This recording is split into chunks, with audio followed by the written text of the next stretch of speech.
ఫ్యాన్ల కింద ఇదే కదా.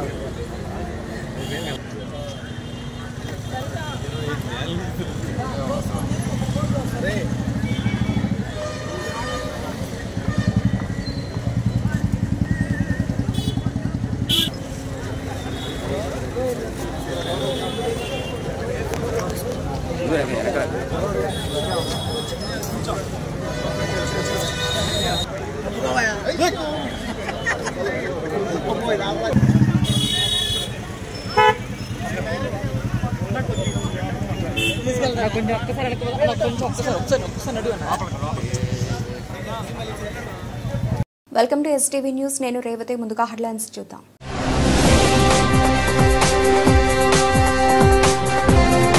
రైతు బజార్లలో అవకతవకల ఆనవాళ్లు కనిపిస్తే కఠిన చర్యలు. గాంధీనగర్ రైతు బజార్ను ఆకస్మికంగా తనిఖీ చేసిన కలెక్టర్ డాక్టర్ జి లక్ష్మీష.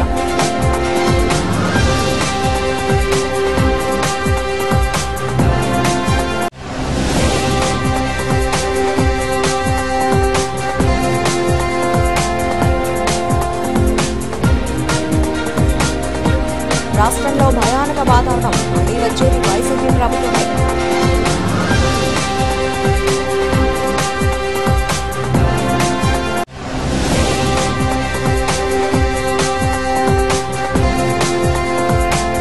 అన్నా క్యాంటీన్ లబ్ధిదారులతో కలెక్టర్ లక్ష్మీష మాటామంతి. గాంధీనగర్ అన్నా క్యాంటీన్ను సందర్శించిన కలెక్టర్.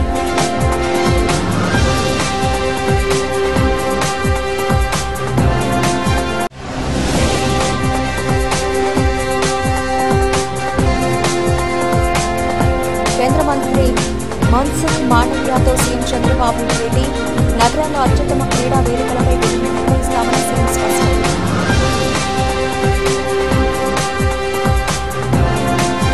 రైతు బజార్లలో దళారీ వ్యవస్థతో పాటు ఎలాంటి అవకతవకలు ఆనవాళ్లు కనిపించినా సహించేది లేదని, పూర్తి పారదర్శకతతో వినియోగదారులకు రైతు బజార్లు సేవలందించాల్సిందేనని, ఉల్లంఘనకు పాల్పడితే కఠిన చర్యలు తప్పవని జిల్లా కలెక్టర్ డాక్టర్ జి లక్ష్మీష హెచ్చరించారు.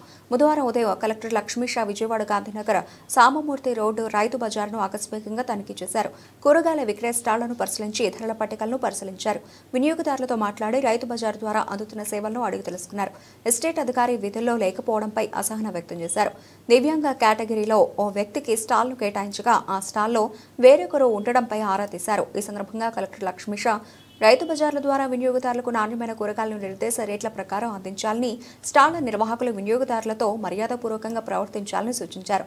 రైతు బజార్లు లోపల బయట ఎక్కడా పాలిథిన్ సంచులు కనిపించినా అందుకు ఎస్టేట్ అధికారులే బాధ్యత వహించాల్సి ఉంటుందని, వినియోగదారులు క్లాత్ లేదా జ్యూట్ బ్యాగ్లు ఉపయోగించేలా ప్రోత్సహించాలని ఆదేశించారు.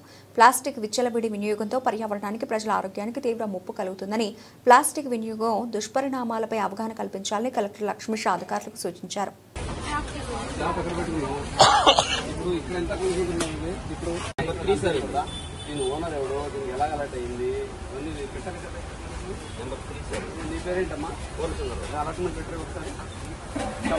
ఇది ఎవరిది? మీకా? ఇది ఎక్కడి నుంచి తెప్పించారు ఇవన్నీ? మీరెవరు? గుమాస్తాను. మీ ఓనర్ ఎవరు? ఉందా? లెటర్ ఉందా మీకు? ఎలక్ట్రానిక్ లెటర్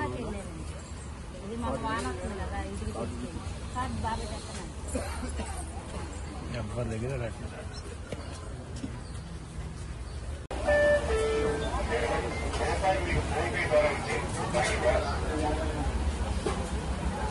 ఇంకా 3 ఏళ్లలో చంద్రబాబు ప్రభుత్వం పోతుందని, మళ్లీ వచ్చేది వైసీపీ ప్రభుత్వమే అని మాజీ సీఎం వైఎస్ జగన్ అన్నారు. రాష్ట్రంలో భయానక పరిస్థితులు నెలకొన్నాయని, రాజ్యాంగం మనుగడ ప్రశ్నార్థకంగా మారిందన్నారు. ఎవరికి ఏ కష్టం వచ్చినా వైసీపీ ఒక్కటే స్పందిస్తోందని, ఏపీలో ప్రజాస్వామ్యం లేదన్నారు. ఏడాది పాలనలో సీఎం చంద్రబాబు ఏ ఒక్క హామీని అమలు చేయలేదని మండిపడ్డారు. సూపర్ 6 సహా 143 హామీలిచ్చి ప్రజలను బాబు మోసం చేశారని జగన్ ఆగ్రహం వ్యక్తం చేశారు. రెడ్ బుక్ రాజ్యాంగంతో రాష్ట్రంలో భయానక వాతావరణం నెలకొందని వైసీపీ అధినేత చెప్పుకొచ్చారు. తాడేపల్లిలోని వైసీపీ కేంద్ర కార్యాలయంలో వైఎస్ జగన్ ప్రెస్ మీట్ నిర్వహించారు. రాష్ట్రంలో చంద్రబాబు రెడ్ రాజ్యాంగం నడుపుతోన్నారు. రాష్ట్రంలో భయానక వాతావరణం నెలకొంది. చట్టాలు ప్రశ్నార్థకంగా మారాయి. ఏపీలో ఒకటే ప్రతిపక్ష పార్టీ, మిగతా ప్రధాన పార్టీలు టీడీపీతో అధికారాన్ని పంచుకుంటున్నాయి. ఇవాళ రాష్ట్రంలో ప్రజలకు ఏ కష్టం వచ్చినా పలుకుతున్న ఏకైక పార్టీ వైసీపీ. ఏ వర్గానికి ఏ కష్టం వచ్చినా వైసీపీనే ముందుంటుంది.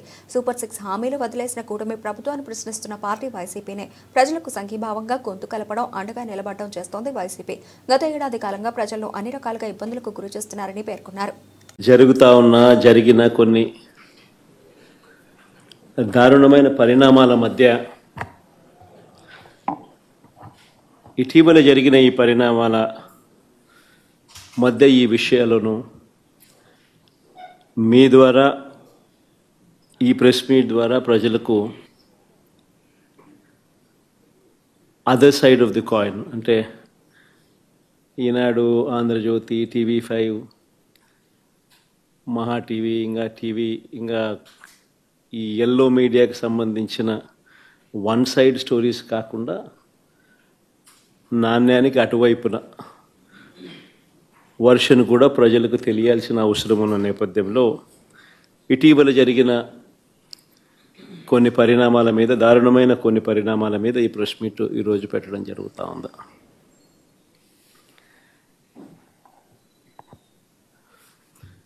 రాష్ట్రంలో ఈరోజు నిజంగా చంద్రబాబు నాయుడు గారి కుట్రల నేపథ్యంలో రెడ్ బుక్ రాజ్యాంగం తాను ఇంప్లిమెంట్ చేస్తూ ఉన్న వైఖరి, పొలిటికల్ గవర్నెన్స్ అన్నది రాష్ట్రంలో చంద్రబాబు నాయుడు గారు టేక్ ఓవర్ చేసుకుని నడిపిస్తూ ఉన్న తీరును, వీటి నేపథ్యంలో రాష్ట్రంలో ఒక భయానక పరిస్థితి ఈరోజు వాతావరణము రాష్ట్రంలో నెలకొని ఉంది. ఈ రాష్ట్రంలో ఈరోజు ప్రజాస్వామ్యం కానీ, చట్టం కానీ, రాజ్యాంగ మునగడ కానీ ఇవన్నీ కూడా ప్రశ్నార్థకంగా మారిన పరిస్థితులు ఈరోజు రాష్ట్రంలో కనిపిస్తూ ఉన్నాయి. రాష్ట్రంలో ఈరోజు ఉన్నది ఒకే ఒక ప్రతిపక్ష పార్టీ. మిగిలినటువన్నీ కూడా చంద్రబాబు నాయుడు గారితో పాటు అధికారం పంచుకొని ఉన్న పార్టీలే. టీడీపీ అయినా, బీజేపీ అయినా, జనసేన అయినా అన్నీ కూడా అధికారంలో భాగస్థులై అధికారంలో. రాష్ట్ర ప్రభుత్వ మార్గదర్శకాలు, ముఖ్యమంత్రి సంకల్పానికి అనుగుణంగా అన్నార్థులకు ఆత్మీయత పంచి అన్నా క్యాంటీన్లలో నిర్వహణ పరంగా ఎక్కడ ఎలాంటి లోటుపాట్లు లేకుండా నిరంతరం పర్యవేక్షిస్తున్నామని జిల్లా కలెక్టర్ డాక్టర్ జి లక్ష్మీష అన్నారు. బుధవారం కలెక్టర్ లక్ష్మీష గాంధీభవన్లోని అన్నా క్యాంటీన్ను సందర్శించి కార్యకలాపాలను పరిశీలించారు. అల్పాహారం కోసం క్యాంటీన్కు వచ్చిన వారితో మాట్లాడి క్యాంటీన్ సమయానికి తెరుస్తున్నారా, ఆహార పదార్థాల నాణ్యత ఎలా ఉంది, ఏమైనా ఫిర్యాదులు ఉన్నాయని అడిగి తెలుసుకున్నారు. ఆహారం పట్టిక, టోకెన్ కౌంటర్, ఆహార పదార్థాలను వడ్డిస్తున్న స్థలం, డైనింగ్ ఏరియాతో పాటు పరిశుభ్రమైన స్వచ్ఛమైన తాగునీరు అందించే ఏర్పాట్లు పరిశీలించారు. అన్నా క్యాంటీన్ పరిసరాలు పరిశుభ్రంగా ఉండాలి, అపరిశుభ్రత అనేది మచ్చుకైనా కనిపించకూడదని సిబ్బందికి స్పష్టం చేశారు. మెనూ ప్రకారం ఆహార పదార్థాలను అందుబాటులో ఉంచాలని ఆదేశించారు. ఆకలితో ఉన్న వారికి పట్టడన్నం పెట్టడంలో ఉన్న ఆనందం మరెక్కడా లభించదని, ఇలాంటి మంచి కార్యక్రమంలో భాగమవుతూ నిబద్ధతతో సేవలందించాలని సిబ్బందికి సూచించారు. ప్రతి క్యాంటీన్లోనూ అవసరమైన అన్ని మౌలిక వసతులు కల్పించినట్లు తెలిపారు. ఎక్కడ ఎలాంటి ఇబ్బందులు లేకుండా క్యాంటీన్ల నిర్వహణకు ప్రత్యేకంగా ఇన్ఛార్జీలకు బాధ్యతలు అప్పగించడం జరిగిందని, లబ్ధిదారుల నుంచి తీసుకుంటున్న ఫీడ్బ్యాక్ను నిరంతరం విశ్లేషిస్తున్నట్లు జిల్లా కలెక్టర్ లక్ష్మీ షా పేర్కొన్నారు.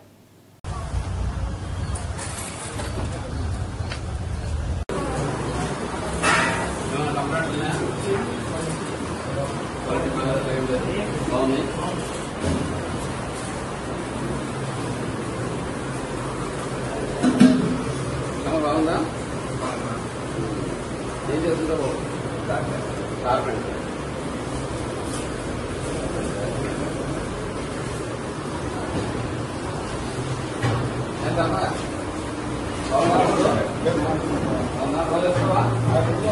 బాగుంది కదా?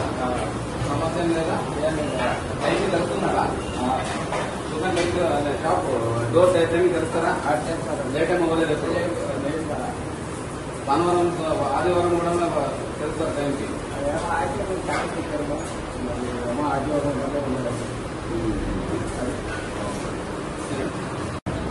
ఎందుకంటే సార్ ఇదేంటి ప్రత్యేకంగా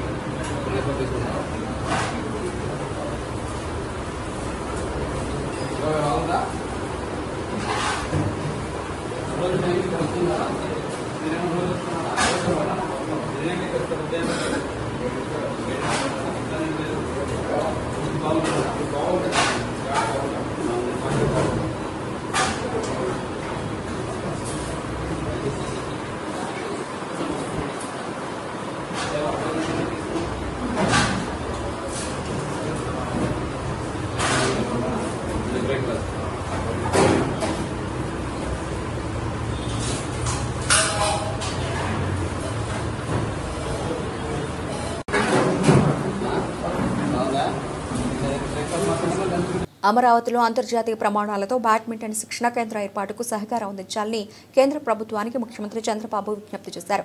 Khelo India martial arts games 2025ను ఏపీలో నిర్వహించేందుకు అవకాశం ఇవ్వడంపై కేంద్ర మంత్రి మాండవీయకు ముఖ్యమంత్రి ధన్యవాదాలు తెలియజేశారు. విజయవాడ, విశాఖ తదితర నగరాల్లో అత్యుత్తమ క్రీడా వేదికలపై వీటిని నిర్వహిస్తామని సీఎం స్పష్టం చేశారు.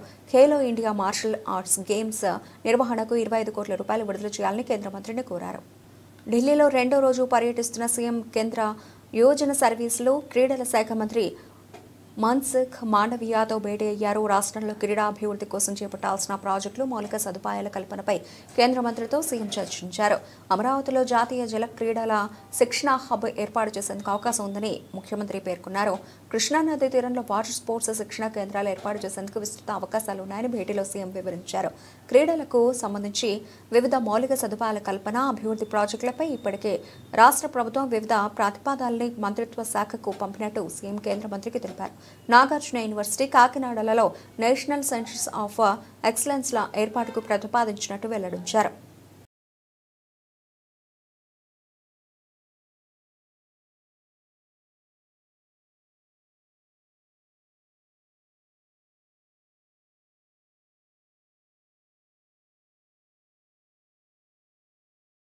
ప్రభుత్వ నిర్లక్ష్య వైఖరి మున్సిపల్ కార్మికుల నిరవధిక సమ్మెకు దారితీసిందని Andhra Pradesh municipal workers and helpers union CITU రాష్ట్ర ప్రధాన కార్యదర్శి కె ఉమామహేశ్వరరావు అన్నారు. మున్సిపల్ ఇంజనీరింగ్ కార్మికులు తమ సమస్యల పరిష్కారం కోరుతూ గత కొన్ని నెలలుగా ఆందోళన చేస్తున్నా ప్రభుత్వం పట్టించుకోలేదన్నారు. ఈ క్రమంలో గత 22 రోజులుగా మున్సిపల్ ఇంజనీరింగ్ కార్మికులు విధులు బహిష్కరించి సమ్మె బాట పట్టారని, అయినప్పటికీ ప్రభుత్వం స్పందించకపోవడంతో మున్సిపల్ పారిశుధ్య కార్మికులు కూడా ఇంజనీరింగ్ కార్మికుల సమ్మెకు మద్దతుగా సమ్మె చేపట్టారని తెలిపారు. ఇటువంటి పరిస్థితులు తలెత్తడానికి రాష్ట్ర ప్రభుత్వ వైఖరి కారణమన్నారు. తమ సమస్యల పరిష్కారం కోరుతూ మున్సిపల్ ఇంజనీరింగ్ కార్మికులు చేపట్టిన సమ్మె 22వ రోజుకు చేరింది. 22వ రోజు మున్సిపల్ కార్మికుల సమ్మె చేపట్టి విజయవాడ ధర్నా చౌక్లో ధర్నా నిర్వహించారు. ఇంజనీరింగ్ కార్మికుల సమ్మెకు మద్దతుగా పారిశుధ్య కార్మికులు చేపట్టిన 3వ రోజు సాగింది. ధర్నా చౌక్లో జరిగిన నిరసన కార్యక్రమానికి యూనియన్ రాష్ట్ర ప్రధాన కార్యదర్శి కె ఉమామహేశ్వరరావు హాజరై ప్రసంగించారు. కార్మికుల సమస్యలపై మున్సిపల్ శాఖ మంత్రిని కలిసి వినతి పత్రాలు సమర్పించినా ఫలితం లేకుండా పోయిందన్నారు. కార్మికులకు సంక్షేమ పథకాలు అమలు చేయాలని, రిటైర్డ్ అయిన కార్మికులకు బెనిఫిట్స్ అందజేయాలని, కార్మికుల వేతనాలు పెంచాలని, పని ఒత్తిడి భారాన్ని తగ్గించాలని తదితర డిమాండ్లను న్యాయబద్ధమైనవని, ఈ సమస్యలను పరిష్కరిస్తామని అధికారంలోకి వచ్చిన తెలుగుదేశం ప్రభుత్వం మాట తప్పిందన్నారు. ఈ క్రమంలో కార్మికులు రోడ్డెక్కి ఆందోళన చేయాల్సిన పరిస్థితులు నెలకొన్నాయని, సమ్మె కారణంగా ప్రజలు ఇబ్బందులు పడితే దానికి పూర్తి బాధ్యత ప్రభుత్వమే వహించాల్సి వస్తుందన్నారు. ఇప్పటికైనా ప్రభుత్వం స్పందించని పక్షంలో ఈ నెల 17వ తేదీ గురువారం సిడిఎంఏ కార్యాలయాన్ని ముట్టడిస్తామని హెచ్చరించారు. Municipal workers and employees federation K Umamaheswararao, రాష్ట్ర ప్రధాన కార్యదర్శి AP municipal workers and employees federation CITU అనుబంధ సంఘం రాష్ట్ర వ్యాప్తంగా మున్సిపల్ ఇంజనీరింగ్ కార్మికుల సమ్మె 4వ రోజు చేరింది. విజయవాడలో 22వ రోజుకు చేరింది. పారిశుద్ధ్య కార్మికుల సమ్మె విజయవాడలో 4వ రోజు అయితే రాష్ట్రమంతా ఈరోజు ప్రారంభమైంది. వేలాది మంది సమ్మె బాట పట్టారు. ఇప్పటికైనా రాష్ట్ర ప్రభుత్వం మేనమేషాలు లెక్కకుండా చర్చలు జరపాలి. అక్కడక్కడ నోటీసులు ఇచ్చి బెదిరించి సమ్మెను విచ్ఛిన్నం చేయాలని కుట్రలు పన్నుతూ ఉంది. ఇటువంటి కుట్రలతోటి మా ఉద్యమాన్ని, మా పోరాటాన్ని అనగదొక్కాలనుకుంటే సాధ్యం కాదు, తిప్పి కొడతాం. రేపు ఇప్పటివరకు ఓర్పుతోటి, సహనంతో పోరాటాలు చేశాం. ప్రభుత్వం చర్చలు పిలుస్తుంది, సమస్యలు పరిష్కరిస్తుంది అని చెప్పి ఆశించాం. కానీ ప్రభుత్వం ఆ వైపుగా అడుగులేయట్లేదు. అందుకే రేపు డిఎంఏ గారి దగ్గరికి వెళ్ళి, అయ్యా మీరు సమస్యలు పరిష్కరిస్తారా లేదా, కార్మికుల న్యాయమైన డిమాండ్లు పరిష్కరించండి, ఇంజనీరింగ్ కార్మికులు 36 జీవో ప్రకారం జీతాలు పెంచండి, మున్సిపల్ కార్మికులందరికీ షరతులు లేకుండా సంక్షేమ పథకాలు అమలు చేయండి, గత 17 రోజుల సమ్మెకాలపు ఒప్పందాలు ఏవైతేనో వాటి జీవోలు ఇవ్వండి. మీరు అవన్నీ ఇవ్వగలిగితే మేము సమ్మె విరమిస్తాం. ప్రజలకు ఇబ్బంది రాకుండా చూద్దాం. కానీ ప్రభుత్వం ఇగో ఫీల్ అవుతూ ఉంది. బేషరతుగా ప్రభుత్వం చర్చలకు పిలవాలి. చర్చలు పిలిచి సమస్యలు పరిష్కారం చేయకపోతే రేపు అక్కడ భవిష్యత్తు కార్యాచరణని డిఎంఈ ఆఫీస్ దగ్గర ప్రకటిస్తాం. ప్రభుత్వం శాంతియుతంగా చర్చలు జరిపి పరిష్కరించకుండా మాపై పోలీసు నిర్బంధం ప్రయోగించి అధికారులతోటి రాజకీయ నాయకులతోటి బెదిరించాలనుకుంటే మాత్రం పోరాటం ఉధృతం అవుద్ది. ఇప్పటిదాకా చూసి చూడనట్టు జాగ్రత్త వహిస్తున్నాం ప్రజల కోసం. కానీ ఆ ప్రజల మీద మమకారం లేకుండా, ప్రజల మీద ప్రేమ లేకుండా ఈ ప్రభుత్వం మొండిగా వ్యవహరిస్తే మాత్రం ప్రజలతోటి కలిసి ప్రజలను కలుపుకొని ఈ ప్రభుత్వం సంగతి తేల్చుకోవడానికి సిద్ధమవుతామని చెప్పేసి హెచ్చరిస్తా ఉన్నాను. పండుగల విషయాల్లో తేదీలలో తేడాలు ప్రజలను ఇబ్బందులకు గురిచేస్తున్నాయని భారతీయ తెలుగు దుర్గనీత పంచాంగకర్తల సమాఖ్య సేవా సంఘం అధ్యక్షులు విభాషం సుబ్రహ్మణ్య శర్మ అన్నారు. కేంద్ర ప్రభుత్వం, రాష్ట్ర ప్రభుత్వం ఒకే రోజు పండుగ సెలవు ఇవ్వవలసి ఉండగా వేర్వేరు తేదీలు ఇటీవల ముందుకు రావడంతో పండుగలు చేసుకునే సామాన్యులకు ఇబ్బందులు తలెత్తాయన్నారు. గాంధీనగర్ ప్రెస్ క్లబ్లో సేవా సంఘం ఉభయ రాష్ట్రాల ప్రధాన కార్యదర్శి కృష్ణప్రసాద్ శర్మ, గౌరవ సలహాదారు పట్టాభి శాస్త్రి, సభ్యులు పులిపాక చంద్రశేఖర్ తదితరులు పండుగ తేదీల ఖరారు విషయమై మాట్లాడారు. సుబ్రహ్మణ్య శర్మ మాట్లాడుతూ రానున్న 2026 సంవత్సరం ఆంధ్రప్రదేశ్ ప్రభుత్వ సెలవు దినం దుర్గనీతం ప్రకారం గణన చేసిన తేదీలు కేంద్ర ప్రభుత్వం ఆమోదించిన తేదీలను వెల్లడించారు.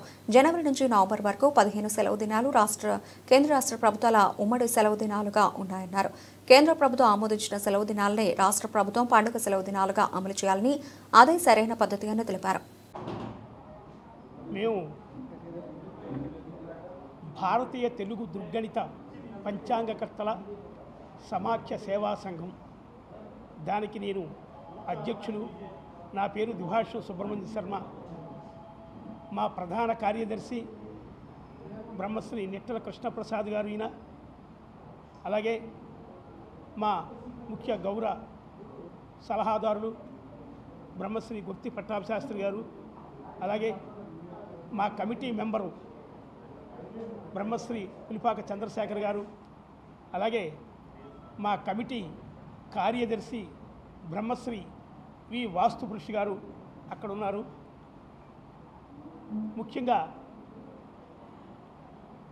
ఈ మీడియా తరఫున తెలుగు ప్రజలందరికీ కూడా ముందుగా నమస్కారం చేస్తూ, మొన్న గుంటూరు జిల్లా నరసారావుపేటలో జూలై 13, 14, 15 తేదీల్లో రాబో పరాభవనామ సంవత్సరంలో పండుగలు ఏ విధంగా నిర్ణయించాలనేటువంటి ఒక సంకల్పంతో మొన్న సభలు జరిగాయి. అయితే మన భారతదేశం మొత్తం అంతా కూడా దుర్గణిత ప్రకారంగానే, అంటే భారతదేశ ప్రభుత్వ సమ్మతమైనటువంటి దుర్గణిత ప్రకారం. మిత్రులందరికీ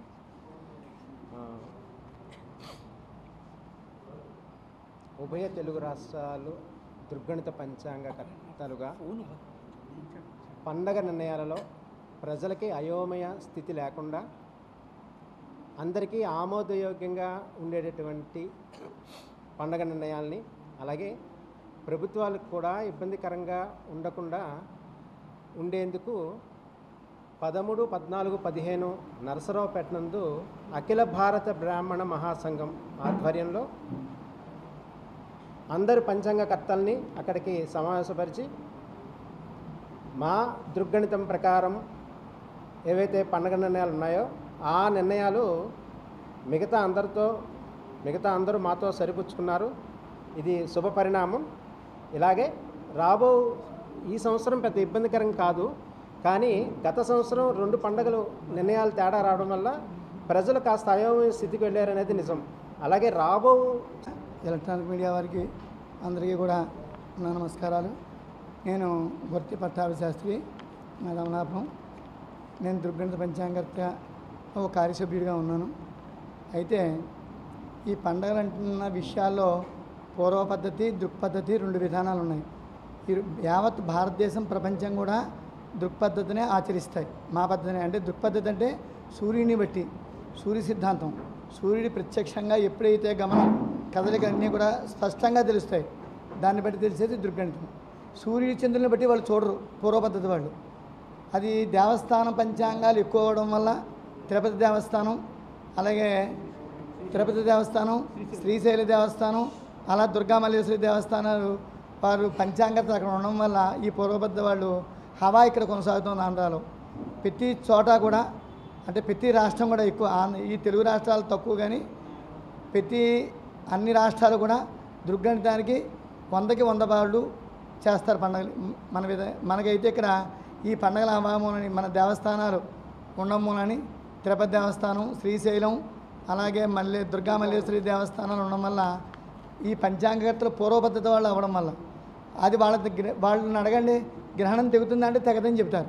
వాళ్ళ రీత్యా గ్రహణం రాదు, మా పద్ధతి ప్రకారమే గ్రహణం తెగుతుంది. అందరూ గ్రహించేది ఏంటంటే గ్రహణం ఎప్పుడు పడుతుంది, ఎప్పుడు భూపృష్టం పడుతుంది, ఎన్ని గంటలు ఎన్ని సెకండ్లు అన్నది మాకు వస్తుంది. వాళ్ళ పద్ధతిలో గ్రహణం తిదే వెళ్ళిపోతుంది. అంటే ఒక గ్రహణం. అందరికీ నమస్కారం అండి. నా పేరు పులిపాక చంద్రశేఖర్ శర్మ అంటారు. నేను విజయవాడ వాసిని. అనేక శాటిలైట్ వార్తా మాధ్యమాల్లో డిబేట్స్లో పాల్గొంటూ ఉంటాను. నేను ప్రెస్ మీట్లు కూడా ఇదివరకు పెట్టేవాడిని. మిగతా దేశంలో ఉన్న రాష్ట్రాలన్నీ కేంద్ర ప్రభుత్వం ఆమోదించిన రాష్ట్రీయ పంచాంగం ప్రకారం పండగ తేదీలు నిర్ణయిస్తుంటే కేవలం మన తెలుగు రాష్ట్రాలు మాత్రమే ఒక పూర్వ పద్ధతి అంటే అవగాహన లేకుండా ఇప్పుడు టెక్నాలజీ రాని కాలంలో ఉండే గణితం వారు ఆ కాలంలో నడిచిపోయేది. ఆ కాలంలో గ్రహణం ఖచ్చితమైన సమయాన్ని నిర్ణయించేవారు కాదు. పూర్వకాలంలో మనకు తెలుసు, పలుగు అట్లా దించి మధ్యాహ్నం 12 గంటలైందా నీడపడుతుంటే అన్నట్టు గమనించేవారు. అట్లా గ్రహణాన్ని ఏం చేసేవారు, గ్రహణానికి రోలు అట్లా నిలబెట్టేవారు, రోకల్ని అట్లా నిలబెట్టేవారు రోలు మీద. అప్పుడు గ్రహణ సమయాన్ని భావించేవారు పూర్వకాలంలో. ఇప్పుడు టెక్నాలజీ పెరిగింది, మేము కూడా గణితం చేసిన పంచాంగం టెక్నాలజీకి సరిపోతుంది కాబట్టి మా పంచాంగం ఖచ్చితమని చెప్తున్నాం. అది మా వాదన. కేంద్ర ప్రభుత్వం యొక్క ఆమోదం లేకుండా, కేంద్ర ప్రభుత్వం యొక్క ఫండ్స్ లేకుండా ఏ రాష్ట్రం మనుగడ సాధించలేదు. కానీ కేంద్ర ప్రభుత్వం ఫండ్స్ని తీసుకుంటున్న మనం కూడా కేంద్ర ప్రభుత్వం ఆమోదించిన పండగల ప్రకారం మనం కూడా సెలవులు ఇచ్చినట్లయితే వివాదాలు రాకుండా ఉంటే, ప్రజల్లో అయోమయం లేకుండా ఉంటుంది అనేది మా భావన.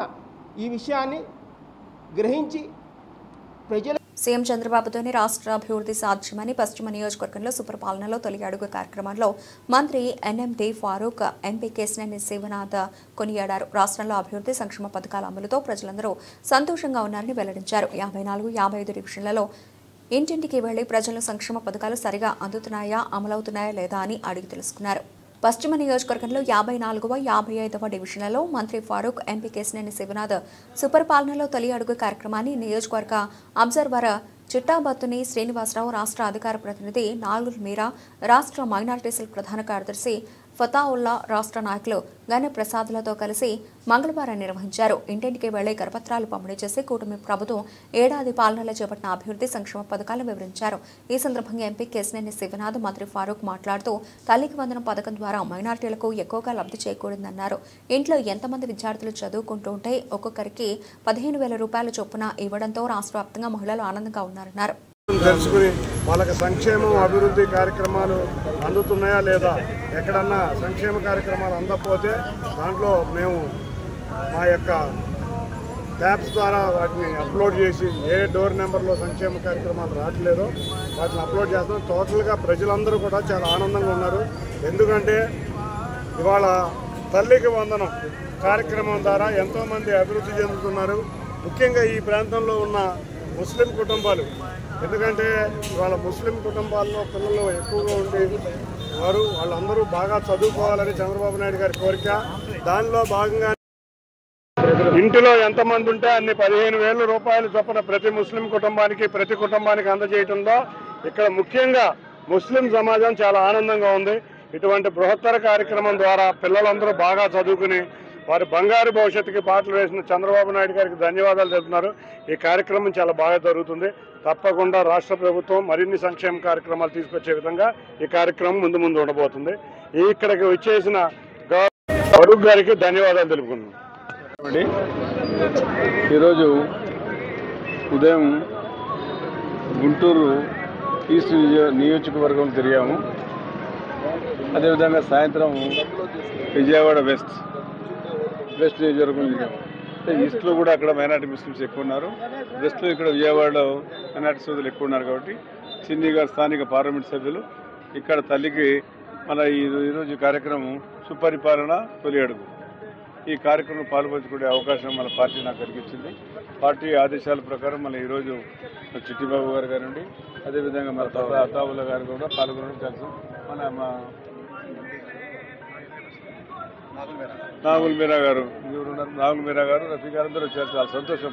కార్యకర్తలు కూడా పాల్గొనడం చాలా ఉత్సాహంగా ఉంది, చాలా సంతోషం. ఈ కార్యక్రమం రాష్ట్ర ఎందుకంటే మన జిల్లాలే కాకుండా చాలా జిల్లాలు కూడా మనకి ఇన్ఛార్జ్ ఇచ్చారు.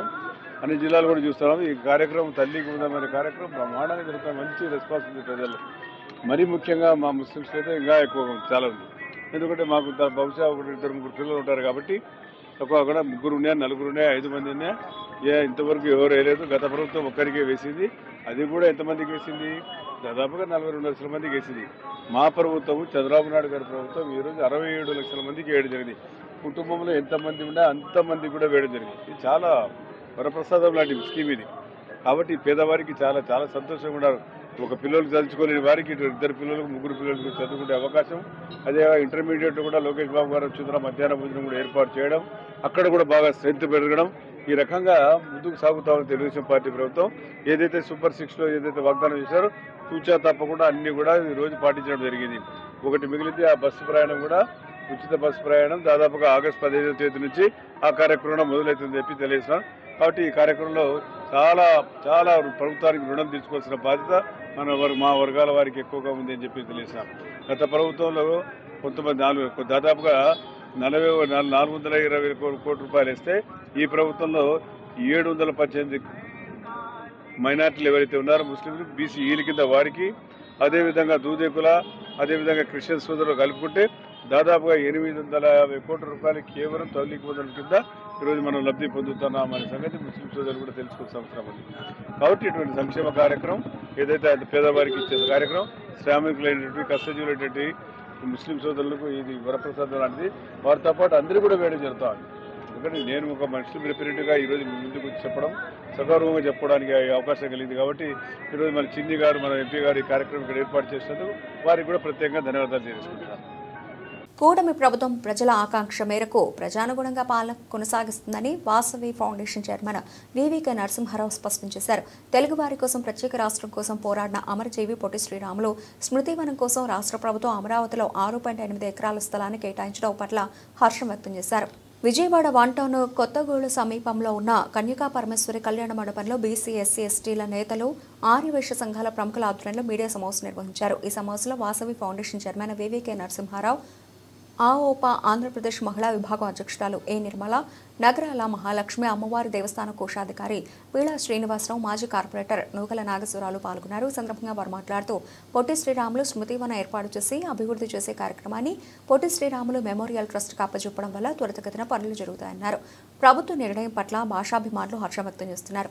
ఈ కార్యక్రమంలో టీడీపీ ఎస్సీ నాయకులు పల్లెపోగు ప్రసాద్, రాష్ట్ర బీసీ నాయకులు మరుపిళ్ల తిరుమలేష్, వాసవి క్లబ్ అధ్యక్షులు వి లక్ష్మీనారాయణ, ఆర్యవైశ్య రాష్ట్ర నాయకులు జాలాది వెంకటేశ్వరరావు, వాసవి సేవాదళ అధ్యక్షులు బొగ్గువరపు సత్యనారాయణ తదితరులు పాల్గొన్నారు. జై వాసవి. రాష్ట్ర ప్రభుత్వం నిన్నటి రోజున రాష్ట్ర భాషా ప్రయత్న రాష్ట్రాల కోసం ప్రాణం అశ్రులు అర్పించిన అమరజీవి పొట్టి శ్రీరాములు గారి స్మృతివనానికి గాను 6 ఎకరాల 80 సెంట్ల స్థలాన్ని కేటాయించినందుకు కూటమి ప్రభుత్వానికి వాసవి ఫౌండేషన్, ఆర్వై సంఘాల తరపున ధన్యవాదాలు తెలియజేస్తున్నాం. అదేవిధంగా ఆ యొక్క స్థలాన్ని డెవలప్మెంట్ చేసి ఓ శృతివనంగా ఏర్పాటు చేసే బాధ్యతను పొట్టి శ్రీరాములు మెమోరియల్ ట్రస్ట్కి ప్రభుత్వం అప్పచెప్పింది. ఆ విధంగా చేయటం వల్ల తొందరలోనే అది కూడా ఓపెనింగ్ చేసే అవకాశం ఉంది. అది కూడా మీకు సభాముఖంగా తెలియజేస్తున్నాం. వచ్చే సంవత్సరం మార్చి 16న పొట్టి శ్రీరాములు గారి స్మారక స్మృతివనాన్ని 100% ఓపెన్ చేసే. ఆర్వేటి నిర్మల, చైర్మన్ అవోపా మహిళా విభాగ్ ఏపీ. మన సీఎం నారా చంద్రబాబు నాయుడు గారు మన అమరజీవి పొట్టి శ్రీరాములు గారి స్మారక స్తూపం చిహ్నంగా ఆయన విగ్రహాన్ని ఏర్పాటు చేయడానికి స్థలం కేటాయించినందుకు కృతజ్ఞతలు తెలుపుకుంటున్నామండి అవోపా మహిళా విభాగ్ తరఫున. ఈ పొట్టి శ్రీరాములు గారు 58 రోజులు నిరాహార దీక్ష చేసి ప్రాణత్యాగం చేసి భాషా ప్రాతిపదికన మన ఆంధ్ర రాష్ట్రానికి సపరేట్గా రాష్ట్రం రావాలని పోరాడిన వీర ప్రముఖులండి. ఆయన గుర్తు పెట్టుకొని ముందుగా వాసవి సంఘం వారికి మేము ప్రత్యేక అభినందనలు తెలియజేస్తూ ఉన్నాం. ఎందుకంటే ఈరోజు పొట్టి శ్రీరాములు గారి శృతివనం ఏర్పాటు చేయడం కోసం వాళ్ళు అనేక రకాలుగా కృషి చేశారు. వారి కృషి ఫలితమే ఈ రాష్ట్ర ప్రభుత్వం నారా చంద్రబాబు నాయకత్వంలో అమరావతిలో 8.5 కేటాయించడం 6.8 ఎకరాలు కేటాయించారు. దీనికి చంద్రబాబు నాయుడు గారు ఈ వాసవి సంఘాలుగా చెప్పడం కూడా ఒక శుభసూచకం. ఎందుకంటే చాలా తొందరగా వారు చేయడానికి చాలా అవకాశాలు ఉన్నాయి. అన్ని సంఘాలు కలుపుకొని వీరు ఈ కార్యక్రమం చేస్తూ ఉన్నారు. అలాగే అమరజీవి ప్రాణత్యాగం చేశారు. మనకి వారిని గుర్తించుకొని ఈ రాష్ట్ర ప్రభుత్వం వారికి ఈ వనం ఏర్పాటు చేయడం ఎంతో అభినందనీయం. ఎందుకంటే మీ ద్వారా మేము అడిగేది ఒకటే, గత ప్రభుత్వం వారు రోడ్డు వైండింగ్లో బ్యారేజ్ దగ్గరున్న అశోక స్తంభం దగ్గరున్న పిల్లర్ అశోక స్తంభం తీసేశారు. పొట్టిస్వామి విగ్రహం యొక్క కాంస్య విగ్రహం కూడా తీసేశారు. అది ఇంతవరకు తీసుకొచ్చి పెట్టడం కానీ అది ఎక్కడ ఉన్నదని కానీ ఎవరు మనకి తెలియపరచట్లేదు. అది కూడాను కాంస్య విగ్రహం కూడాను తీసుకొచ్చి బ్యారేజ్ దగ్గరే ఏర్పాటు చేయవలసిందిగా మేము 1 టౌన్ వాసులను కోరుతున్నాం. అదేంటంటే పివి నరసింహారావు గారు ఓపెన్ చేశారు ఆ రోజుల్లో. ఆయన ప్రధానమంత్రిగా ఉన్నప్పుడు అలాంటి విగ్రహాన్ని తొలగించి వాళ్ళు అమ్ముకున్నారో ఏం చేశారో కూడాను తెలియట్లేదు.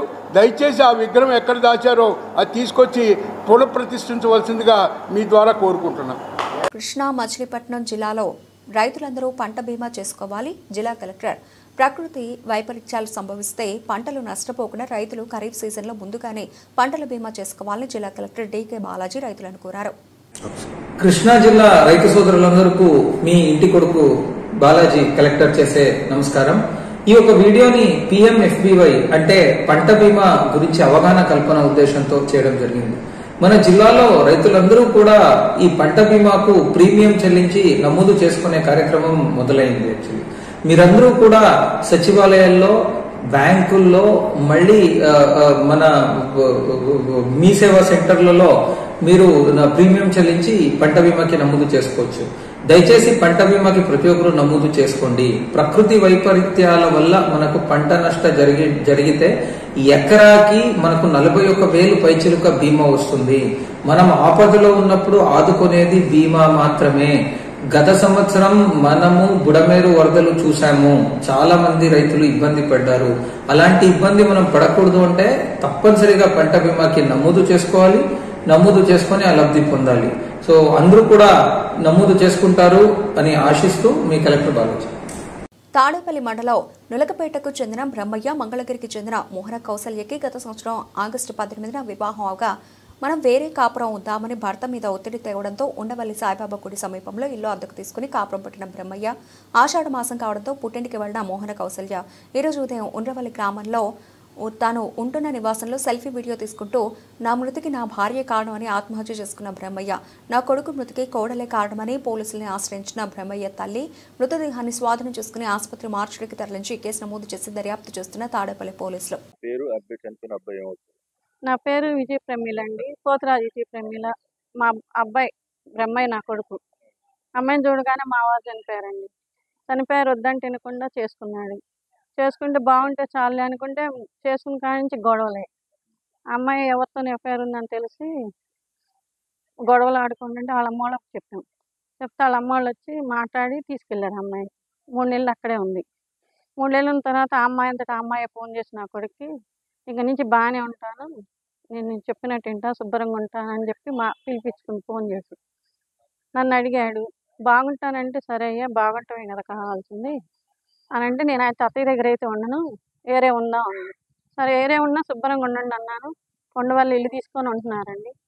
ఉంటున్నారు. అక్కడ ఉన్నా ఏదో గొడవ అవుతూనే ఉన్నాయంట. ఆషాఢానికి వెళ్ళినట్టు ఉండాలిగా ఫోన్ చేసి రోజు టార్చర్ పెడుతుంది. నువ్వేం చేస్తున్నావు, ఎక్కడున్నావు అంటే నువ్వేం చేస్తున్నావు అంటే నా ఇష్టం వచ్చినట్టు ఉంటా, నీకెందుకు, నా గురించి నీకెందుకు అని బెదిరిస్తుంది. అదేనండి ఎఫ్ఐఆర్ ఉందని తెలిసిన కాంచి అమ్మాయి ఎవరినో లవ్ చేసిందంట. అది అప్పుడైతే అయిపోయింది, ఏది అయిపోయింది, ఇప్పుడైనా శుభ్రంగా ఉండాలిగా, ఇప్పుడు కూడా ఉంటుందని అది తట్టుకోలేక. మగవాళ్ళ మనసు దోచే విధంగా విజయవాడ ఏ కన్వెన్షన్ సెంటర్లో ఏర్పాటు చేసిన ఇండియన్ స్కిల్ గ్యాలరీ ఎక్స్పో చూపర్లను విశేషంగా ఆకట్టుకుంది. మన దేశంలోని రాష్ట్రాల్లో చేనేత కళాకారులు ఎంతో వృత్తి నైపుణ్యంతో తయారు చేసిన వస్త్రాలను ప్రతి ఒక్కరూ ఆదరించాలని కృష్ణా జిల్లా మాజీ జెడ్పీ చైర్పర్సన్ గద్దె అనురాధ పిలుపునిచ్చారు. నగరంలోని ఎంజీ రోడ్ ఏ కన్వెన్షన్ సెంటర్లో ఇండియన్ స్కిల్ గ్యాలరీ ఎక్స్పో సందర్శకులను విశేషంగా ఆకట్టుకుంటోంది. ఈ కార్యక్రమానికి ముఖ్య అతిథిగా మాజీ జెడ్పీ చైర్పర్సన్ గద్దె అనురాధ పాల్గొని స్కిల్ గ్యాలరీ ఎక్స్పో ప్రారంభించారు. ఎక్స్పో నిర్వాహకులు మాట్లాడుతూ నేటి నుండి 20 వరకు జరిగే స్కిల్ ఎక్స్పో దేశం నలుమూలల నుంచి చేనేత కార్మికులు తయారు చేసిన డిజైనింగ్ స్కిల్ శారీస్ అందుబాటులో ఉంటాయన్నారు. ఎక్స్పో ప్రధానంగా బెడ్డింగ్ వరమహాలక్ష్మి కోసం ఏర్పాటు చేశామని చెప్పారు. 14 రాష్ట్రాలకు చెందిన చేనేత కళాకారులు తయారు చేసిన ప్యూర్ సిల్క్ ఉత్పత్తులను 70 స్టాల్స్లలో అందుబాటులోకి తీసుకుని వచ్చామని అన్నారు. ఉత్తర దక్షిణ రాష్ట్రాల నుంచే కాకుండా ఒడిశా రాష్ట్రం తయారు చేసిన స్కిల్ వస్త్రాలు వినియోగదారులకు అందుబాటులో ఉన్నాయన్నారు. అనంతరం గద్దె అనురాధ మాట్లాడుతూ మన సంస్కృతి సంప్రదాయాలంటే గుర్తుకు వచ్చేవి కట్టుబొట్టు అని చెప్పారు. చందేరి, బెనారస్, బెంగాలీ, ఉప్పాడ, మంగళగిరి, వెంకటగిరి పలు రకాల డిజైనింగ్ శారీస్ అందుబాటులో తీసుకుని రావడం సంతోషకరమన్నారు. గత 5 ఏళ్లు వైసీపీ ప్రభుత్వం హయాంలో విధ్వంస పాలన సాగిందని, నేడు కూటమి ప్రభుత్వం అధికారంలోకి వచ్చాక రాష్ట్రం అభివృద్ధి పదంలో పయనించి ఇలాంటి కార్యక్రమాలు ఏర్పాటు చేసుకోవడానికి దోహదపడుతోందన్నారు. మన దేశంలోని రాష్ట్రాల్లో చేనేత కళాకారులు ఎంతో వృత్తి నైపుణ్యం తయారు చేసిన వస్త్రాలను ప్రతి ఒక్కరూ ఆదరించాలని పిలుపునిచ్చారు. 5 రోజుల పాటు జరిగే ఈ ఎక్స్పోను సద్వినియోగం చేసుకోవాలని పిలుపునిచ్చారు. అంటే మేము ఇండియన్ సిల్క్ గ్యాలరీ నుంచి గవర్నమెంట్ స్పాన్సర్డ్ ఎక్స్పో అండి. ఇది ఇయర్లీ ఒకసారి వస్తున్నాం మన విజయవాడ ఏ కన్వెన్షన్లోనే. ఈరోజు 16 నుంచి 20 తారీఖు వరకు ఈ ఎక్స్పో మన వెడ్డింగ్స్ కోసం, వరమహాలక్ష్మి కోసం మనం ప్రసాదం పెట్టాం. స్పెషల్గా థ్యాంక్స్ చెప్పాలి మేడం గారికి.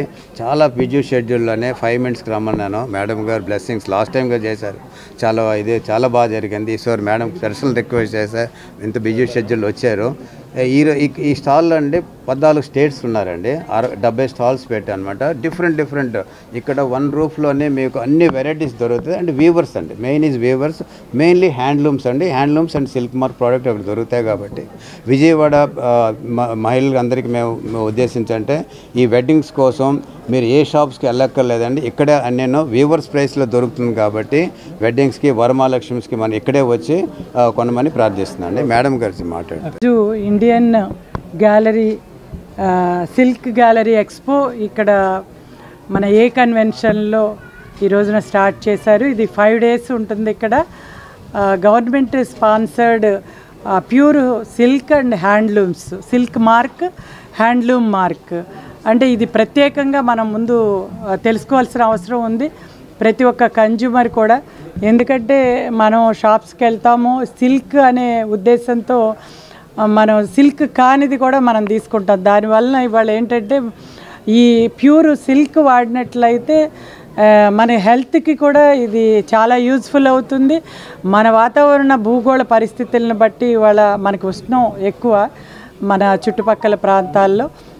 కాబట్టి ఈ సిల్క్ అనేది ధరిస్తే అటు చేనేత కార్మికుడికి మనం ఉపయోగపడినట్లు అవుతాం, అలాగే మన హెల్త్ని మనం కాపాడుకున్నట్లు అవుతుంది. కాబట్టి ఇది సెంట్రల్ గవర్నమెంట్ స్పాన్సర్డ్ కింద మన ఇండియన్ సిల్క్ గ్యాలరీ ఎక్స్పోని తప్పనిసరిగా మనం ప్రతి ఒక్కళ్ళం ఇక్కడికి రావాలి. ఈ రోజున ఆంధ్రప్రదేశ్ రాష్ట్ర రాజధానిగా అమరావతి అతి దగ్గరలో విజయవాడని మన అందరం కూడా రాజధానిగా తలుస్తాము. అటువంటిది గత 5 సంవత్సరాలలో విధ్వంసం వైపుగా నడిచిన ఈ ఆంధ్ర రాష్ట్ర ప్రభుత్వం మళ్ళీ ఇవాళ చంద్రబాబు నాయుడు గారి చేతిలో గత సంవత్సర కాలంగా కోలుకుని ప్రజలందరూ కూడా చాలా సుఖ సంతోషాలతో ఉండి ఇవాళ ఈ ఎగ్జిబిషన్స్ అన్నీ కూడా సక్సెస్ అవుతున్నాయి.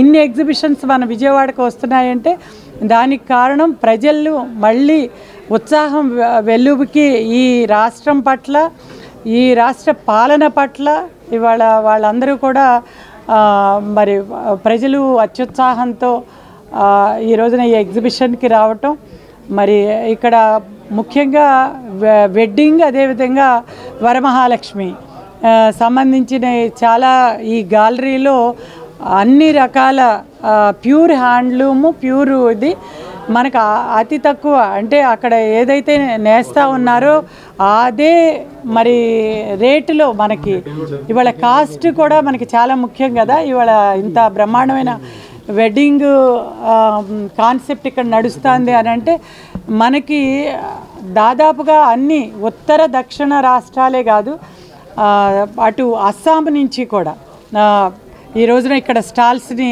ఏర్పాటు చేశారు. చందేరి, అదేవిధంగా బెనారస్, బెంగాలీ, ఖాదీ, గద్వాల్, మన హ్యాండ్లూమ్స్ ఇక్కడ మన వెంకటగిరి, మన మంగళగిరి, అదేవిధంగా మన ఉప్పాడ, ఇలాంటి మొత్తమే కాకుండా అటు ఉత్తర దక్షిణ రాష్ట్రాల వైపు నుంచి అటు అస్సాము, గ్యాంగ్టాక్ అటువైపు నుంచి కూడా వచ్చిన క్లాత్ని చూపించడం జరిగింది. అన్నీ కూడా ముఖ్యంగా ప్యూర్ సిల్క్ మార్క్. ఇది మనం గమనించి తక్కువ ధరల్లో కూడా వాళ్ళు ఏదైతే నేస్తా ఉన్నారో అదే రేటుకి మనం ఈ రోజున సెంట్రల్ గవర్నమెంట్ స్పాన్సర్ చేసింది. చేనేత కార్మికుల్ని మన అందరం వాళ్ళని ప్రోత్సహించటం, అదేవిధంగా మనంగా పెళ్ళిళ్ళకి అన్నీ కూడా తృప్తిగా ఇక్కడ ఈ సారీస్ ఈ ఎగ్జిబిషన్ని చూసి మనం ఎక్కడెక్కడికో అన్ని రాష్ట్రాలు తిరిగే పని లేకుండా భారతదేశం మొత్తం మీద ఉన్న అసలు చీర అంటేనే ఆడది మెచ్చింది అందం అంటారు మన వాళ్ళు. అంటే ఇక్కడ లేడీ అనేది ప్రతి ఒక్కళ్ళు లేడీస్ ప్రేతంగా ఆకర్షించబడే ఈ చీర కట్టు బొట్టు మన సంస్కృతి మన సాంప్రదాయం అన్నీ వెల్లివిరియాలంటే ఈరోజు తప్పనిసరిగా ప్రతి ఒక్కరూ విదేశాలకు కూడా తీసుకెళ్లే విధంగా ఇక్కడ అన్ని కొలువుదీరు ఉన్నాయి, ఇన్ని స్టాల్స్. మరి ఇదే మనం తిరిగి కొనుక్కోవాలి అని అంటే దాదాపుగా ఒక సంవత్సరం పాటు తిరిగితే కానీ అన్ని రాష్ట్రాల పాటు ఇక్కడ ఉన్నంత డిజైనింగ్ క్లాత్ అనేది మనకు అందదు. కాబట్టి మనం ప్రతి ఒక్కళ్ళం కూడా ఇది వచ్చి ఎగ్జిబిషన్ని తిలకించి తప్పనిసరిగా పర్చేజ్ చేయాల్సి. అందరికీ 20వ తారీఖు వరకు కూడా ఇది జరుగుతుంది, మార్నింగ్ నుంచి ఈవినింగ్ నైట్ వరకు. తప్పనిసరిగా ప్రతి ఒక్కరు సామాన్య వినియోగదారుడి వరకు ప్రతి ఒక్కరు కూడా వినియోగించుకోవచ్చు. బులెటిన్ ముగించే ముందు హెడ్లైన్స్ మరోసారి.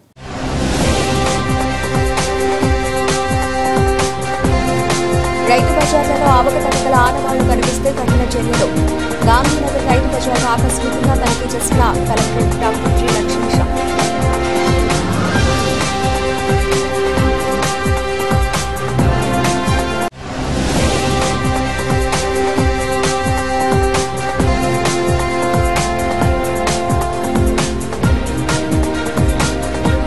రాష్ట్రంలో భయానక వాతావరణం, మళ్లీ వచ్చేది వైసీపీ ప్రభుత్వమే.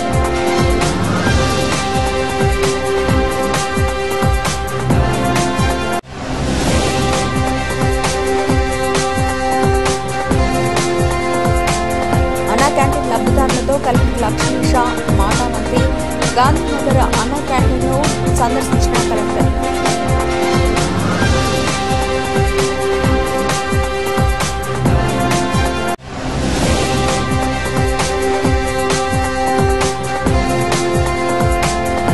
కేంద్ర మంత్రి మన్సుఖ్ మాండవ్యతో సీఎం చంద్రబాబు భేటీ. నగరంలో అత్యుత్తమ క్రీడా వేదికలపై నిర్వహిస్తామని సీఎం స్పష్టం.